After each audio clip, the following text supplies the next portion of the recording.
નમસ્કાર, મારી Manjula Salani official YouTube ચેનલમાં આપ સૌનું હાર્દિક સ્વાગત છે.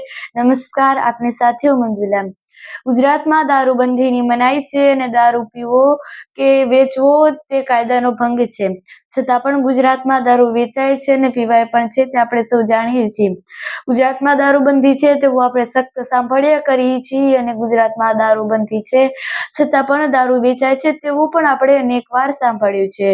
તો અત્યારે પણ એક એવો જ કિસ્સો આવ્યો કે જે જામનગરના પોલીસોની બેદરકારી દર્શાવે છે.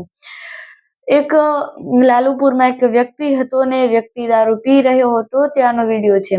ત્યાંના લોકો હતો ત્યાં તેમણે વિડીયો બનાવી લીધો. જે વ્યક્તિ દારૂ પી રહ્યો હતો તે એમ કહી રહ્યો હતો કે લાલુપુરની પોલીસ ક્યાં ગઈ છે. આવું તેણે પોલીસને ખુલ્લી ધમકી આપી, ચેલેન્જ આપી અને તેણે એમ કહ્યું કે પોલીસને જે કરવું હોય તે કરી લે. હવે આવી ઘોર બેદરકારી સાથે રોડ રસ્તાઓ પર દારૂ પીવાય છે. તે દારૂની થેલી બતાવી અને દારૂ ત્યાં પી પણ રહ્યો છે. લોકો કહે છે કે બસ કર, આટલું બધું દારૂ ન પીવાય, છતાં પણ તે દારૂ પી રહ્યો છે. આટલી બધી ઘોર બેદરકારી છે તો પછી જામનગરની પોલીસ ગઈ છે ક્યાં? હવે તમે જુઓ કે ગુજરાતની ગલી ગલીમાં દારૂ વેચાય છે, તે સૌને ખબર છે. એક નાનકડા બાળકને પણ પૂછો કે દારૂ ક્યાં વેચાય છે તો તેને પણ ખબર હશે, પરંતુ પોલીસને નથી ખબર. પરંતુ વિડીયો આવ્યા પછી પોલીસો ધરપકડ કરે છે. હા, આ વ્યક્તિની પણ ધરપકડ કરી લેવાય છે, પરંતુ આ દારૂ ક્યાંથી આવ્યો તે શોધવાનો ખૂબ મોટો પ્રયત્ન કરવો જોઈએ, પરંતુ એ નથી થતો.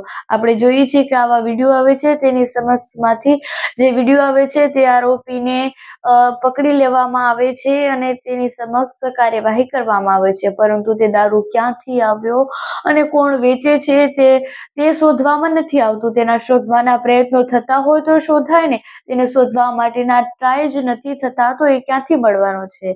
કાં તો આપણે ક્યારેક પોલીસ શોધવાનો પ્રયત્ન કરે છે તો પોલીસ ક્યારેક શોધવાનો પ્રયત્ન નથી કરતી ને જ્યારે પોલીસ શોધવાનો પ્રયત્ન કરે છે તો બુટલેગરો ભાગી જાય છે.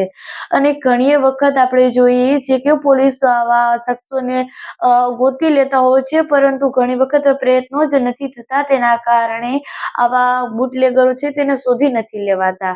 વારંવાર આવા દારૂના કિસ્સાઓ, હમણાં જ અમદાવાદમાં એક ઇંગ્લિશ દારૂનો ખૂબ મોટો જથ્થો મળી આવ્યો. આવી જ રીતે ઇંગ્લિશ દારૂ નહીં, દેશી દારૂ ને અન્ય કેટલા ડ્રગ્સ નશાકારક પદાર્થો મળી આવે છે, જેના કારણે આમ જનતા પર ખૂબ મોટી અસર પડે છે.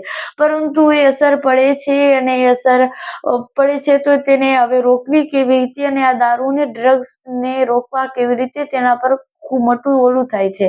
આપણે જોઈએ કે ખૂબ મોટામાં મોટી કાર્યવાહી અથવા તો કડક સજા થતી હોય, ખૂબ કડક દંડ હોય, તો આવું ન થાય. ખૂબ કડક દંડ રાખવામાં આવે અને ખૂબ મોટી સજા રાખવામાં આવે તો આટલો બધો દારૂ ખરેખર ન વેચાય, પરંતુ એવું નથી થતું અને ઘણી વખતે પોલીસની ખૂબ મોટી બેદરકારી હોય છે.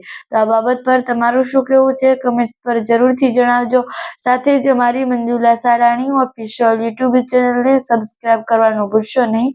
Thanks for watching my video and મારા મોર વિડીયો માટે સબસ્ક્રાઇબ કરવાનું ભૂલશો નહીં.